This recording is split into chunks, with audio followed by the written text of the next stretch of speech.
ትንሽ የ8 ዓመቷ ብላቴና ከሞት አፋፍ የተረፈችው ስንታየው ናትና ዛሬ እኔና የተወሰኑ ጓደኞቼ በሆስፒታል ምናልባት ትንሽዬ ነገር እንኳን መግዛት ከቻለ ብለን የሕክምና ድጋፍ ስለሚያስፈልጋቸውና አፋጣኝ ሕክምና ካላደረገች በስተቀር ቁስሉ እየመረቀዘ እየተከፈተ ከዚህ ከኋላ በኩል ነው በዚህ በኩል ነው የወጣው በዚህ ጋር ተመታና እጇ ላይ ያለውና ከጀርባዋ በኩል ጥይት ሰውነቷን የበሳት እህቴ ናት እና ቶሎ ሕክምና ካላገኘች ከዚህ በኋላ የማገገም ነገሩ ከባድ ስለሚሆን እናም ደግሞ የአቅም ጉዳይ ስላለ ሁላችንም ተረባርበን ያቅማችንን እንድናደርግ የበኩሌን ለማድረግ ነውና እዚህ ድረስ የመጣሁት። አሁንም ይህን ድምጽ የምትመለከቱ በዓለም ዙሪያ ያላችሁ ክርስቲያን ወንድሞቼ እህቶቼ ይህች ከሞት ያመለጠችዋን ትንሽዬዋን ብላቴና ተረባርበን ወደ ተሻለ ሕክምና ወስደን በሰላም እንድትኖር እናደርግ ስል መልእክቴን አስተላልፋለሁ። አመሰግናለሁ።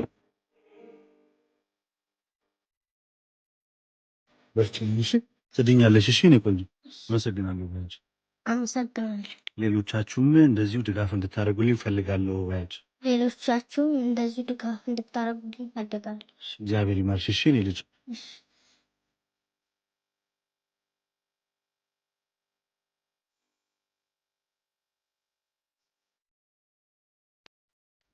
በምስሉ ላይ የምትመለከቱት ህፃን ትናንትና ወላይታ ሶዶ ያለው እዛ ክርስቲያን ሆስፒታል ሄጄ አይቼው ነበርና ዛሬ ደግሞ እግሩ ተቆረጠ የሚል ዜና ተመለከቱ። በእርግጥ ትናንትና ስናየው ሁኔታው በጣም ያስፈራ ነበርና ወደዚህ ለእንደዚህ አይነት ደረጃ እንደሚያበቃው ተመልክቼ ነበር።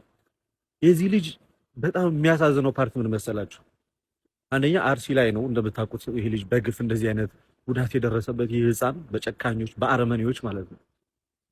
አጠገቡ ያለችው እናቱ አይደለች። እናቱ ተገላለች። እናቱ መገደሏን ህፃኑ አያውቅም። አባቱ ደግሞ በሰዓቱ እዛ አካባቢ ላይ አልነበረም እና ይሄ ህፃን አሁን ባለበት ሁኔታ ሁለት ከባባር ነገሮች አሉ። አንደኛ ልጅ ነው። እግሩ ለምን እንደተቆረጠ ወደፊት ከፍ ሲል ነው የሚያውቀው። እናቱ እንደሞተችም የሚያውቀው ማስተዋል በሚችልበት ሰዓት ላይ ነው። ምን እንደሆነ የሚረዳው እያደገ በመጣ ሰዓት ላይ ነውና ይህ ህፃን ልጅ እየተቀበለና እያሳለፈ ያለውን መከራ ስንመለከት እግዚአብሔር ምስክሬ ነው፣ ቆሞ መራመድ በራሱ በጣም የሚከብድና የሚሰቀጥጥ ጊዜ ላይ ነው የደረስነውና የህፃኑ ሁኔታ ብታዩት፣ በመድኃኔዓለም ስም የህፃኑ ልጅ ሁኔታ ብታዩት፣ እግሩ ከመቆረጡ በፊት ያለው ሁኔታ፣ አሁን ደግሞ እግሩ ተቆርጦ እንዴት ሊሆን እንደሚችል ሳስብ የእናቱ ሞትን ደግሞ ሲረዳ እና ደግሞ ሲያውቁ ደግሞ ምን አይነት እንደዚህ ዓመት የኢትዮጵያ ኦርቶዶክስ ተዋሕዶ ቤተክርስቲያን የተዋረደችበት የተናቀችበት አማኞቿ በግፍ የተገደሉበት ጊዜና ሰዓት እኔ አይቼ ተመልክቼ አላውቅም። እንደዚህ አይነት ዘግናኝ ጊዜ በእኔ ዘመን እኔ ለመጀመሪያ ጊዜ ነው ይሄንን ሳይ። በዚህ ልክ ጭካኔ በተለይ ህፃናት ላይ ያተኮረ ነው። የተረፈችዋን ልጅ እኛ ዝም ብለን በመዘናጋታችን የተነሳ ልናጣት እንችላለን። የተረፈችውን እንደው እግዚአብሔር እድሜ የሰጣትን ልጅ ማለት ነው።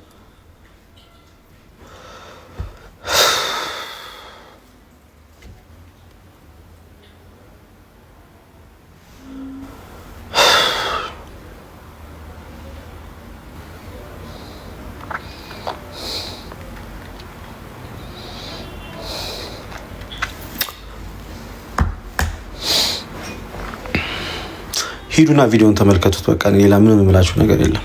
አሁን መጨረሻ ላይ የለቀቁት ቪዲዮ ያቺ ትንሽዬዋ ልጅ ያለችበት ሁኔታ ማወቅ ከፈለጋችሁ ሂዱና እዩት። በቃ ሂዱ ገብታችሁ እዩት። ቪዲዮን ማወቅ ከፈለጋችሁ ያለችበት ሁኔታ መረዳት ከፈለጋችሁ በቃ ሂዱና ገብታችሁ እዩት። በቃ እኔ ምንም ማለት አልችልም። ከዚህ በላይ ማድረግ የምትችሉት ነገር ካለ አድርጉ። መለመን የለባችሁም። ገብታችኋል። በዚህ ልክ ምናምን ሴት ልጅ አላችሁ አይደል? እናንተ ሴት ልጅ አላችሁ፣ እህት አላችሁ። ሰው እንዴት ህፃን ልጅ ስማምኔ ማለት ይሄ ሁሉ ሚሊዮን ኦርቶዶክስ ባለበት አሁን እቺ ልጅ በገንዘብ ማጣት ምክንያት ሕክምናዋ ሳይሟላ ይቅር 200 ሺህ ምናምን ብር ለማይሞላ ክፍያ በኢየሱስ ክርስቶስ ይሄ ሁሉ ኦርቶዶክስ ባለበት ዓለም 200 ሺህ ብር የማይሞላ ሕክምና ከጥይት ተርፋ ከሰይፍ ተርፋ ከገጀራ ጥይት ሰይፍ አርፎባት እድሜን ከሰጣት መድኃኔዓለም ትንሽ ኑሪ ካላት ምን አለ ብታግዟት? በመድኃኔዓለም ምን አለ ብንተጋግዝ? ምን አለበት ብትታከም? እየተረፉ ያሉ ሰዎችን ቢታከሙ ምን ችግር አለ? በመድኃኔዓለም ምንድን አሁንስ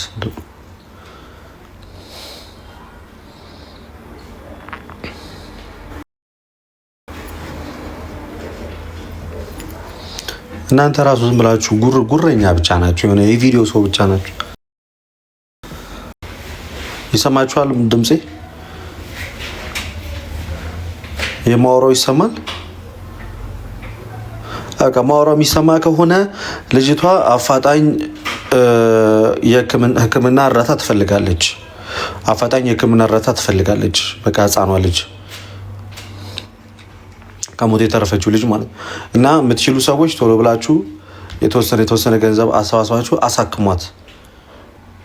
አሳክሟት። በቃ ሕክምና ማድረግ አለባት፣ መዳን አለባት። በቃ ዛሬ ሄጄ እኔ አይቻታለሁ። ማየት ከፈለጋችሁ ማለት ያለችበትን ሁኔታ አሁን ላይ መጨረሻ ላይ ለቀኩላችሁ ቪዲዮ ገብታችሁ ተመልከቱ። ምን አይነት ሁኔታ ላይ እንዳለች። ቪዲዮውን ደግሞ ለሌሎች ሰዎች አጋሩት፣ ሌሎች ሰዎች ጋር እንዲደርስ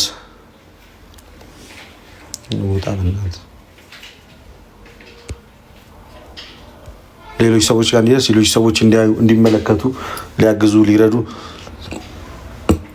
ስለ ህፃኑ ማኮ ነግራቸዋል። በቃ ህፃኑ ወላይታ ላይ የነበረው ህፃን እሱ ያለበት ሁኔታ ነግራቸዋል። ወላይታ ላይ ያለው ህፃን እግሩ ተቆረጠ። ስለዚህ ቁስሉ እስኪደርቅ ድረስ እየጠበቀ ነው። ቁስሉ እስኪደርቅ ድረስ ያለበት ሁኔታ እሱም አሳሳቢ ነው። ወጪው ብዙ ነው። የመኝታ የግል ሆስፒታል ነው። የአልጋ ወጪ አለ፣ የአስታማሚ ወጪ አለ፣ ለሚበሉት ለሚጠጡት ያ ሁሉ ነገር አለ።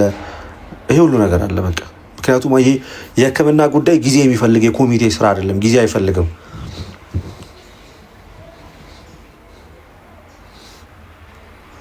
አካውንት የምትሉኝ ሰዎች ሰው እጣ ሰጣቸዋለሁ። እኔ እና አንድ ወንድሜ ሄደን ነበር ዛሬ ቦታው ላይ። እኔና አንድ ወንድሜ ቦታው ላይ ሄደን ነበር። አብርሽ ይባላል።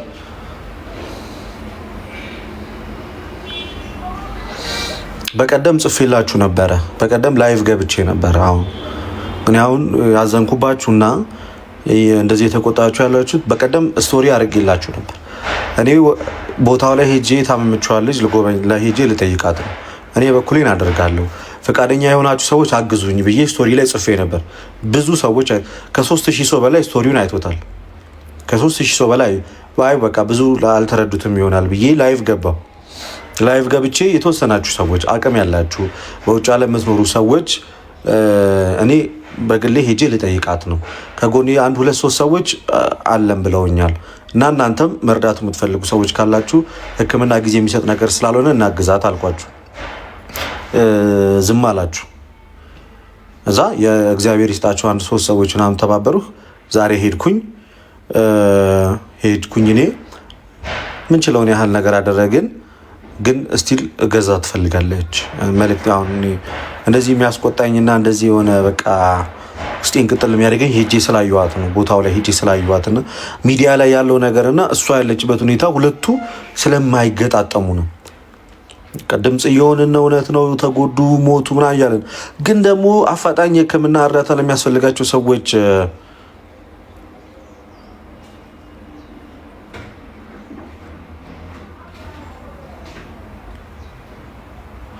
በኮሚቴ ሊደረግ ነው በተናጠል እና ሰው ይሙት እንዴ እናንተ ምንድነው የምታወሩት? ልጅቷ ሕክምና ከሆነ የሚያስፈልጋት ነው የተባለው። እናንተ ምግብ አይደለም እኮ ጊዜ ይሰጣል እንዴ? ቆይ ቁስል እዚህ ጋር እየደማ ያለ ቁስል ቆይ ጊዜ ይሰጣል ወይ?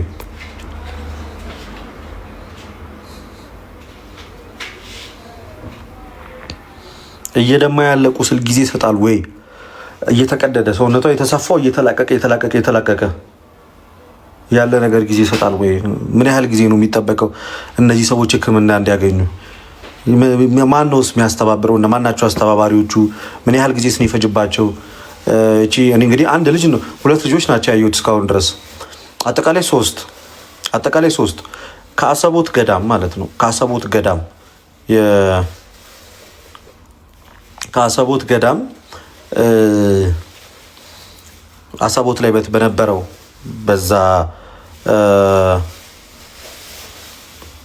በዛ አደጋ ምክንያት የአንድ የአብነት ተማሪ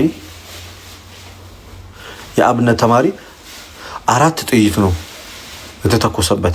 4ቱም አግኝቶታል። 2 አንገቱን፣ 2 ደግሞ በጀርባው በኩል ይሄ አካባቢው ይሄ አንገቱ ይሄ ፓርት ስጋው ባዶ ነው፣ የለም ግን ተርፏል። ዛሬ ሄደን ስናየው ተርፏል። ይሄ የለም። እሱን ቪዲዮ ደግሞ ይሄ የታሸገውን ነገ ደግሞ እሱን ቪዲዮ ለቅላቸው። ዛሬ ልጅቷን ለቀቅላች፣ ነገ ደግሞ ከአሰቦት ገዳም ማለት ነው በጥይት ሩምታ ተመቶ የተረፈውን ልጅ ቪዲዮ ደግሞ ለቅላቸዋል። ስለዚህ እኔ የምለው ምንድን ነው አጠቃላይ 3 ናቸው አሁን እያየሁት። ከአርሲ ተርፈው የመጡት 2 ከምስራቅ አርሲ ከተለያዩ ልዩ ወረዳዎች ተርፈው የመጡ ሁለት ህፃናት። አንደኛዋ ስንታየው ትባላለች፣ አንደኛው ታምራት ይባላል። ታምራት ያለው ወላይታ ሶዶ ክርስቲያን ሆስፒታል ነው። አንደኛዋ ታችን ደግሞ አዳማ ነው ያለችው። 2 ቦታ ነው ያሉት። ተርፈው የመጡት 2 ህፃናት ናቸው።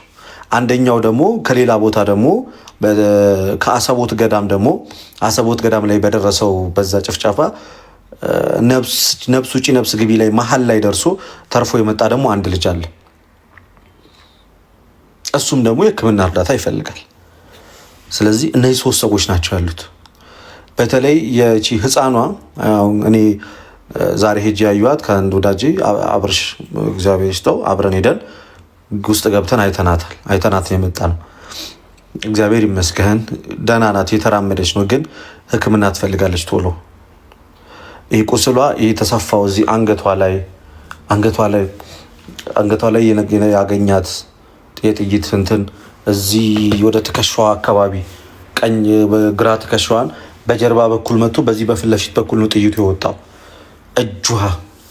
እጇ በቀኝ ተንጠልጥሎ ነው ያለው። ህፃኗ ልጅ በኦፕራሲዮን ነገር እንደዚህ በእንትን ሰፍተውታል እና እሱ ቶሎ በደንብ ህክምና ካላገኘ ማለት ነው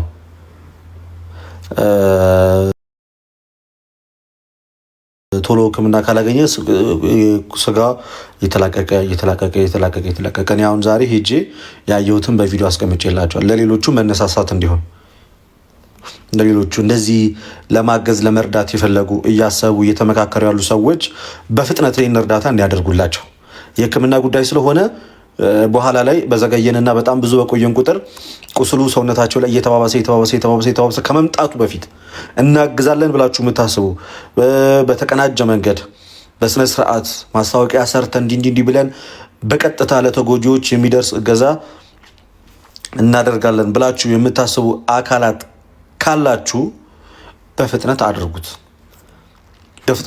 ምክንያቱም ጊዜ ሰጪ አይደለም፣ አፋጣኝ እርዳታ ያስፈልጋችኋል። ሁሉም ጊዜ ሰጪ አይደለም፣ አፋጣኝ እርዳታ ያስፈልጋችኋል። ይሄን ነው የምላችሁ። ምን ሌላ ነገር የለም። በቃ እስኪ የለቀኩትን ቪዲዮ አይቶ የመጣ ሰው አለ ከእናንተ ውስጥ? እስኪ እኔ መጨረሻ ላይ የለቀኩትን ቪዲዮ ልጅቷ ያለችበትን ሁኔታ የሚያሳየውን ቪዲዮ አይቶ የመጣ ሰው አለ ከእናንተ ውስጥ? ሼርስ ያደረጋለ ሳይደክመው 5-10 ጊዜ ኮፒ ሊንክ ያደረጋለ አለ?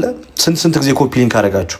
ስንት ጊዜ ኮፒ ሊንክ አደረጋችሁ? ለስንት ሰውስ እንዲደርስ አደረጋችሁ? ሰዎች እንዲያዩት አደረጋችሁ?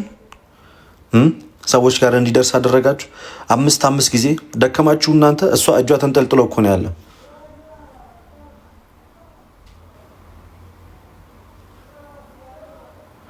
እሷ እጇ ሊቆረጥ ተንጠልጥሎ ነው ያለው። እናንተ ስደከማችሁ 50 ጊዜ ኮፒ ሊንክ ማድረግ፣ ሼር ማድረግ፣ ሪፖስት ማድረግ ይደክማል አይደለ? እንዴት ነው? ፕሊዝ ለሰዎች አድርሱ፣ ለዓለም ህዝብ አድርሱ። እይታ ያገኝ ሰው ጋር። ቪዲዮ አይደርሳችሁም፣ ፎሎ ስለማታረጉኝ ነው ቪዲዮ አይደርሳችሁ። ፎሎ ካላደረጋችሁም ቪዲዮ አይደርሳችሁ። ሂዱና ግቡት። ግቡ ቪዲዮ ላይ 50 ጊዜ ኮፒ ሊንክ አድርጉ። ሼር ተደራረጉ እርስ በርሳችሁ። ይሄ ስክሪኑን ጫን ብላችሁ ስትነኩት ማለት ነው። ስክሪኑን ጫን ብላችሁ ስትነኩት ሴንድ ሚል ይመጣላችኋል። በአንድ ጊዜ ለ63 ሴንድ ማድረግ ትችላላችሁ። በአንድ ጊዜ ለ60 ሰዎች። ከዛ እናንተ ደግሞ 50 ጊዜ ኮፒ ሊንክ እያደረጋችሁ ትሄዳላችሁ። ኮፒ ሊንክ 50 ጊዜ ኮፒ ሊንክ እያደረጋችሁ ታልፋላችሁ። ኦኬ ጫን እስኪ የኔን ስክሪን ቪዲዮን ክፈቱት። የመጀመሪያው ስቴፕ ቪዲዮን ክፈቱትና ስክሪኑን እንደዚህ ጫን ብላችሁ ስትይዙት ሴንድ ሚል ይመጣላችኋል በቀይ። ከዛ ለሁሉም ሰው ሴንድ ትሉታላችሁ እስከምትችሉት ድረስ። ከዛ ደግሞ ከዛ ላይክ፣ ከዛ ሪፖስት፣ ከዛ ኮመንት እግዚአብሔር ይማርሽ እያላችሁ ከዛ ሪፖስት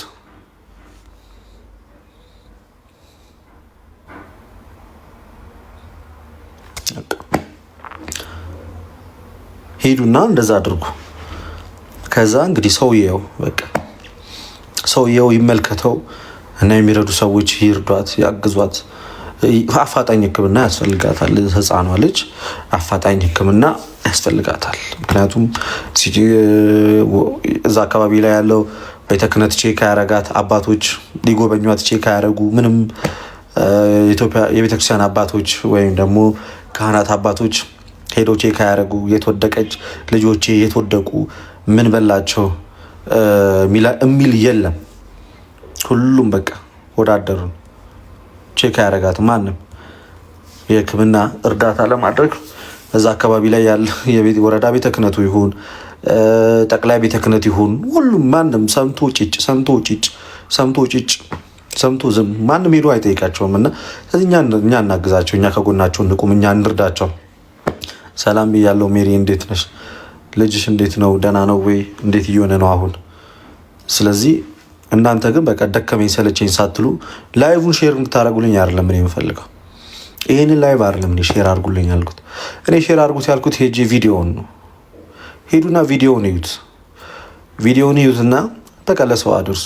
ኦኬ፣ ለሁሉም ሰው፣ ለእነ ቴዶም ምናምን ለእነ ዛማኑኤል እዚህ ሚዲያ ላይ በዚህ ዙሪያ ላይ እረፍት አጥተው እየሰሩ ያሉ አካላት አሉ አይደል? ለእነሱ አደርሱላቸው። ምክንያቱም ሁኔታውን እንዲያዩት ማለት ነው። በቃ አስቸኳይ የህክምና እርዳታ ደህና ነው፣ እሰይ እግዚአብሔር ይመስገን። አስቸኳይ የህክምና እርዳታ ስለሚያስፈልጋቸው እናንተ እንትን በሉ።